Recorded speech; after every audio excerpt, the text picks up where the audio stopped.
welcome. Happy we are speaking in our TV show today about the digitization of industries, opportunities and challenges. And I have two guests here. I'm very happy to have Roer and Bernhard Petermeier here sitting, two experts, profound, and we want to hear from them their recommendations and expertise and field of professional practice. So I'm starting with Kai. Kai, please describe where you're coming from, what role, professional role you have. Explain us something. Thank you very much.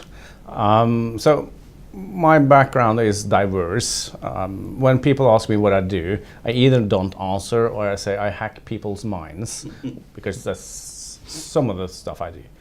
I have a technical background, so I started technically back in mid-1980s with playing with computers and modems and stuff, having some fun. I will never admit to having fun like that. Then in the 90s I started working with computers. Fast forward to today, I focus on security and cybersecurity, but the human factor of this. So I care about what goes on inside the minds when people use computers, use internet, or sometimes what is not going on inside their minds, because that looks like what is going on. This sounds for me a bit very theoretically. So can you explain me that a little bit more practically? Outcomes. So practical outcomes depends on who you are. Yeah. So I would not love to show you a video I tend to show when I'm on stage. So one of the things I do, I travel around the world and I educate people, audiences, businesses and organizations on how to discover the human side of threats, so attitude challenges, for example, how I can demonstrate how we can enter a building and move around in this building without anyone ever asking you what you're doing there, and then walk right back out with some very valuable information. Now, I do this mainly for fun and just to show that it's possible. The reason we do these kind of things is that there are quite a few other people, let's call them that do this professionally because they want that part of information. They want to steal something. And then we need to show that it is possible. And when we know how it is possible, we can help these organizations improve their security, basically. I hear stealing, I think stealing data and very high important things.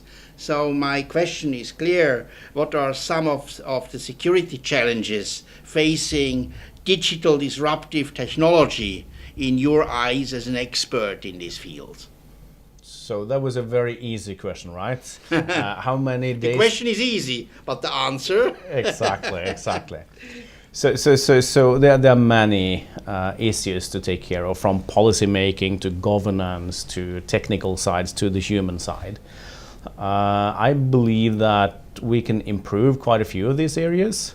For example, I think that when we are building products, like making a new phone or an application or whatever it is that we are building, those who build those also have a responsibility to build security into this, making it easier for the users to do the right thing and harder for hackers and other criminals to make or abuse this kind of information.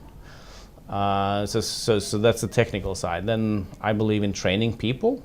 To do that, we need to figure out how we can measure this impact, how we can measure that they actually change.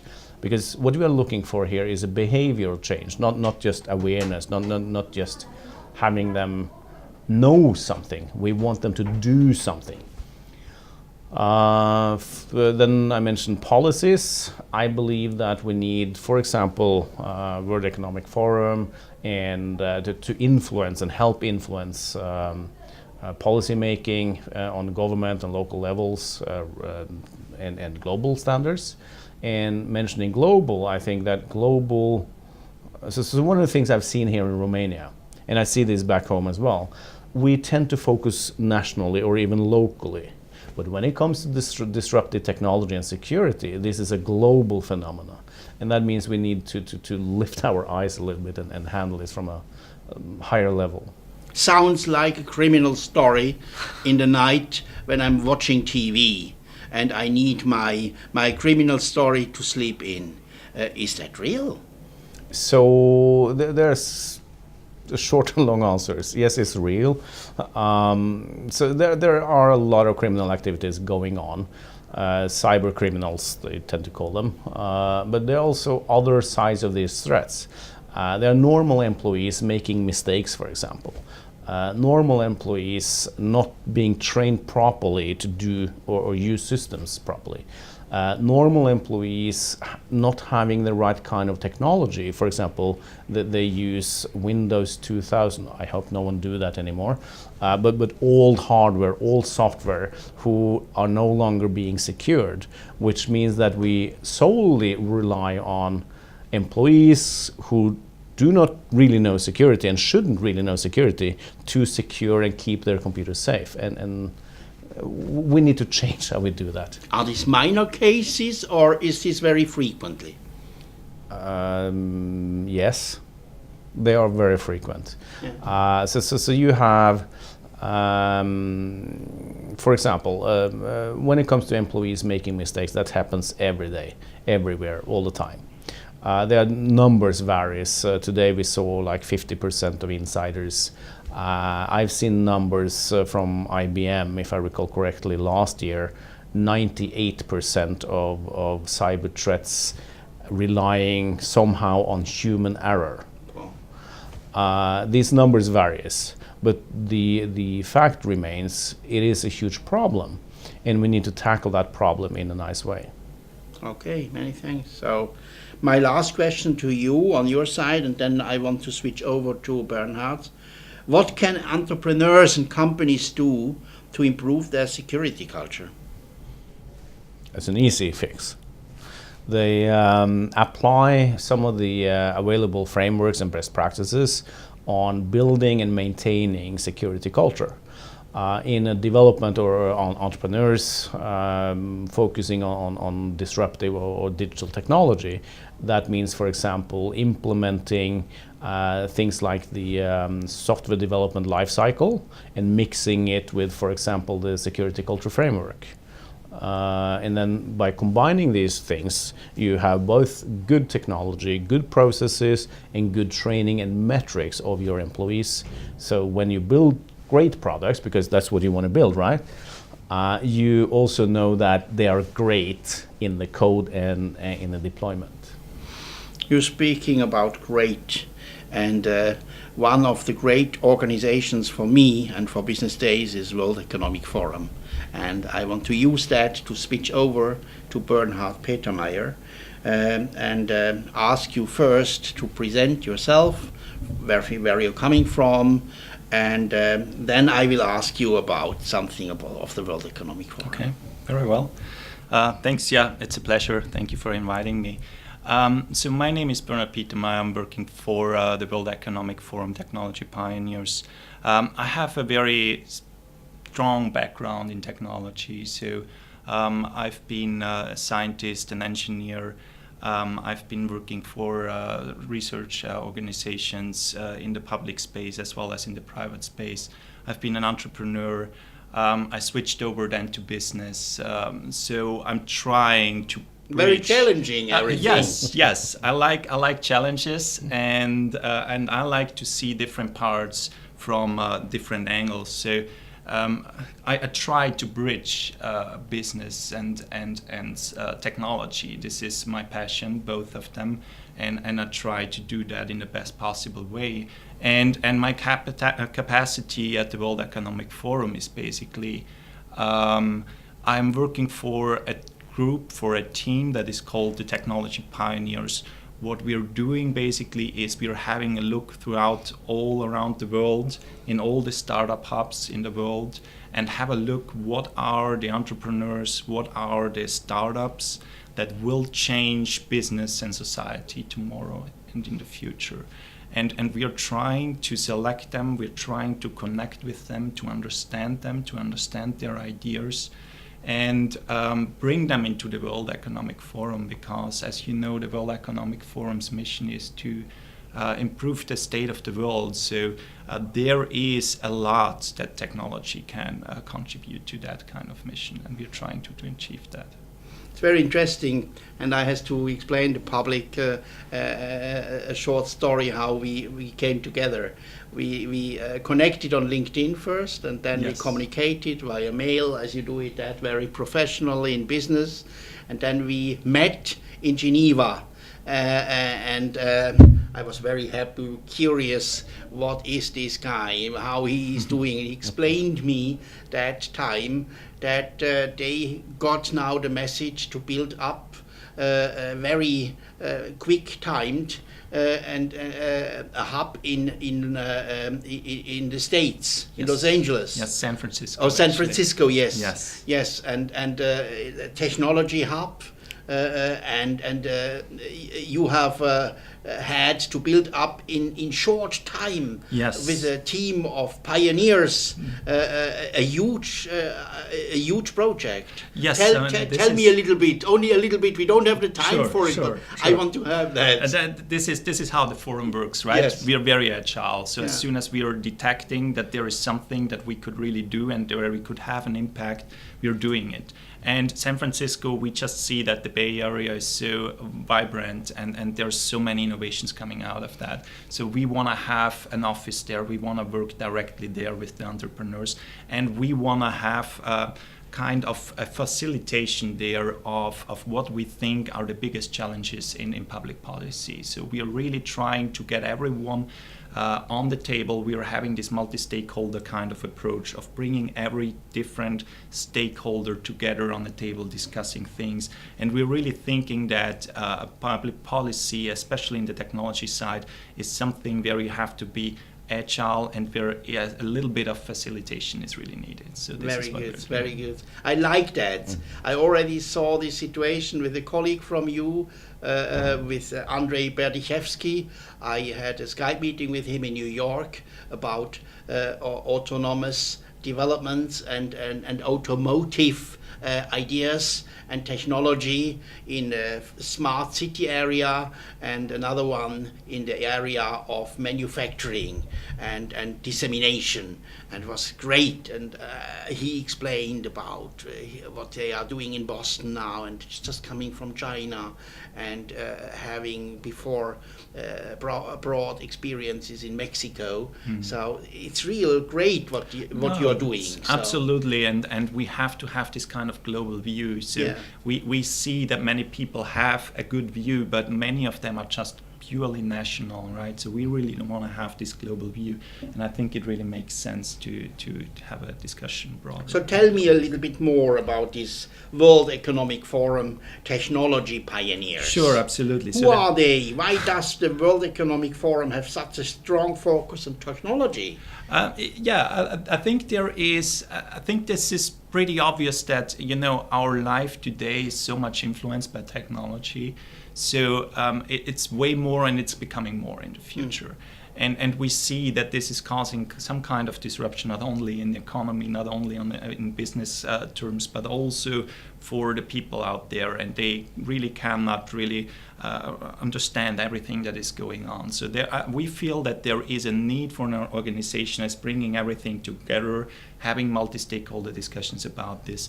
And we think that technology can be or is one of the biggest agents of change in our time. So it would be really, really the wrong thing not to talk about technologies, because they can help to solve some of the most severe problems that the world is facing at the moment. But on the other side, we also see that technology is creating problems, right? So we have to have a lot of discussions around technology.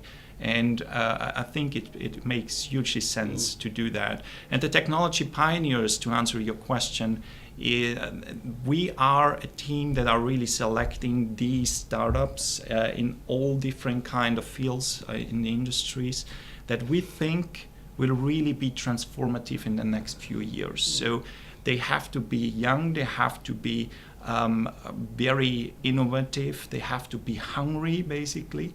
And Good we are said. bringing them, yes, and those kind of entrepreneurs exist everywhere around. Now is the best time to do it. I think, in fact, it's never been better for an entrepreneur to change something than it is now. I have a question about eating when you speak about hunger.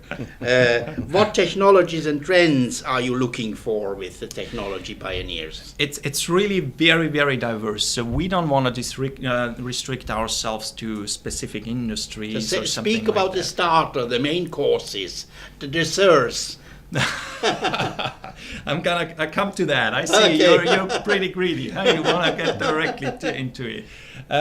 What we want to see is we want to see this kind of disruptive potential, the innovation in a company, and it can be in every industry. So it needs to be some kind of technology. Either they are developing technology or they are using technology in a new way in order to disrupt current markets. Very good. And I can give you a few examples of what we had. So technology pioneers basically exist now for 16 years. And one of the first companies that was selected was Google, actually, right out of the garage. And we have tons of other companies that we are interacting with, which services that we are using every day, like Mozilla Corporation, like Wikipedia, like Dropbox, like I don't know, everything in IT that you're basically using, also in energy, also in robotics, is or has been a technology pioneer at some point. This is really something that has a severe impact, and bringing those people into the forum and having a discussion with them, I think greatly makes sense, and this is what we are doing. Yeah. To that, just to the point, can you tell me a little bit about which technologies you think will be transformative, holistic, Sure, absolutely. and will change our life? Absolutely. So I think we are seeing a lot going on at the moment. My personal favorites are, of course, artificial intelligence, and I have been personally You heard in your managing. presentation about that. Yes. Very good. Yes. Indeed. And I can't stop talking about it because I think it's really a field that is very interesting. There is very much of a misconception between what artificial intelligence is and what Hollywood is basically telling people that artificial intelligence is. Yeah. So there is no robot that is going to kill you, right, anytime soon. These are the old TV stories. Well, I mean, people really like these stories, and I also like to watch these movies, right? But you always have to distinguish between what is real and what is fiction. Yeah. And what artificial intelligence just is we taught computers basically so they so we don't can have learn. To be anxious. No, please don't be anxious about it. They have the capability to learn, and they have the capability to handle uncertain and ambiguous situations, which computers couldn't before. But there are other transformative technologies which are really amazing, like for example, blockchain. People have probably heard about Bitcoin, and the underlying technology of Bitcoin is blockchain.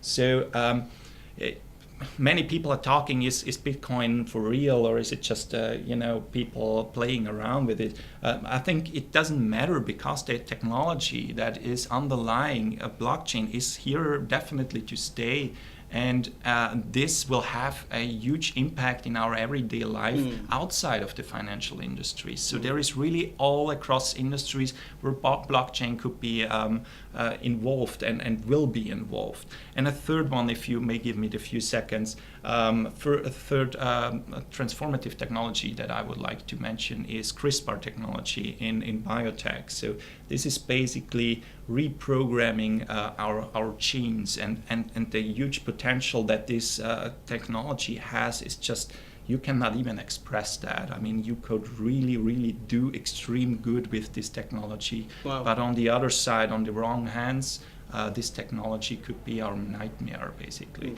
So there is really a lot going on that we will perceive in the future as very disruptive. Yeah. Very good. What are the potential gains of technology and what are the potential threats? Well, I think I think about his job, and his work, his potential, of course. Well, I think, of course, I'm coming to that. I'm giving you a lot of credit for what you're doing, for sure. I think in terms of what we can gain from this technology, it's pretty obvious that we can create a lot of wealth.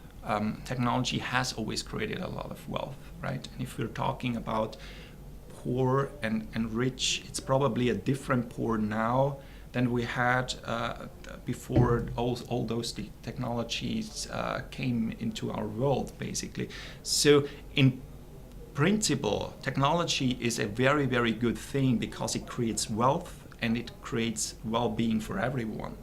The threat on the other side is it has to be distributed properly, right? Yeah. And what we see up to now is basically that technology is kind of driving global imbalance. It's kind of not divided properly. Not everyone is benefiting from it, and we have to address that because that's something that is very, very unsustainable.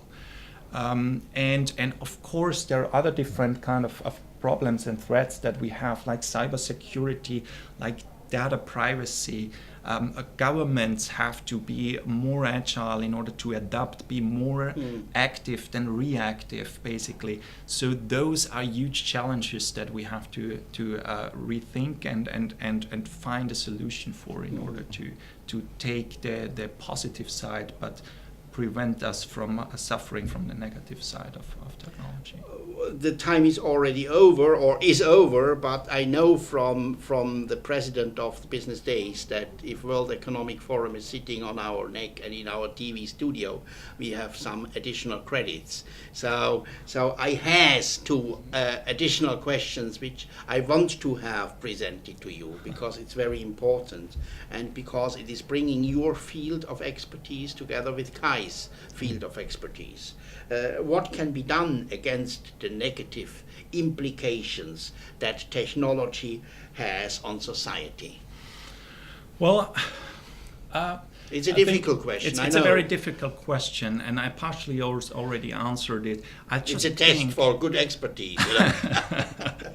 I just think that we have to really understand that government, the role of government, especially in relation to technology, is becoming way more important than it ever had, than it ever was, right? So we need to convince politics, basically, that the right policies have to be in place. Speak about the change of society. Yes, absolutely. I mean, you cannot just rely that the system is basically balancing itself, because it isn't. We see that it isn't. And the only way to get that fixed is basically through politics, is through regulations, and making sure that technology is not only something that the elite is using, that the elite knows about.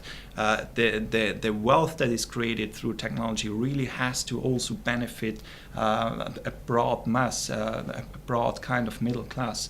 And I don't see it at the moment to be properly addressed, and this is exactly what we have to fight for. Very good, very good. So I see you are the expert. You have done the test. Good. Well, I'm trying to. Yes. So my last final question. It is clear. Do you have a few tips you can give entrepreneurs looking to the future from what you have experienced? Sure, absolutely. I want to end practically, outcome-oriented, Well, there is tons of information out there what entrepreneurs should do or shouldn't do. Visit the World Economic Forum pages, yeah? For instance, then you see many testimonials. Yes. I like them. Yes. I visit them every day. You do. I think there are great kind of things out there, great tips for entrepreneurs, but also some which are very much dependent on a specific situation or what kind of startup you're having. So I would really suggest that there is always this kind of critical thinking about what is really applicable to my kind of company, because it's really different if you're having a startup that is in software or a startup that is in hardware, or probably one that is very asset based, like engineering with real world kind of objects involved. So just be critical about it. Think about connecting to the right people. You need to talk to people that already did something similar, because if I meet a lot of people that think they are having this genius idea and they will execute it alone at home in their place without ever talking to someone. I mean, we've been all thinking like that at some point. It's just not how it happens. You have to connect with a lot of people. You have to get a lot of input.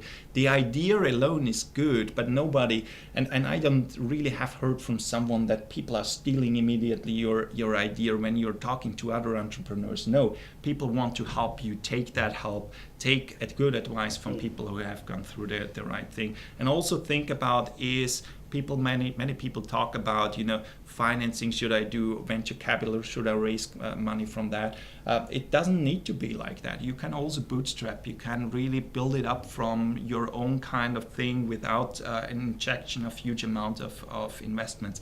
So it's really about what is the right thing about your I like this finally idea. Criticality, critical thinking. We are all learning organisms. So I think we need that, and we have to look to a more sustainable future, to the needed change of the societies and of the individualities and the organisms. So many thanks, Kai Roer. Many thanks, Bernhard Petermeier, and your great organization, World Economic Forum. Thank you very much for inviting me. Thank you very much. Thank you for having me.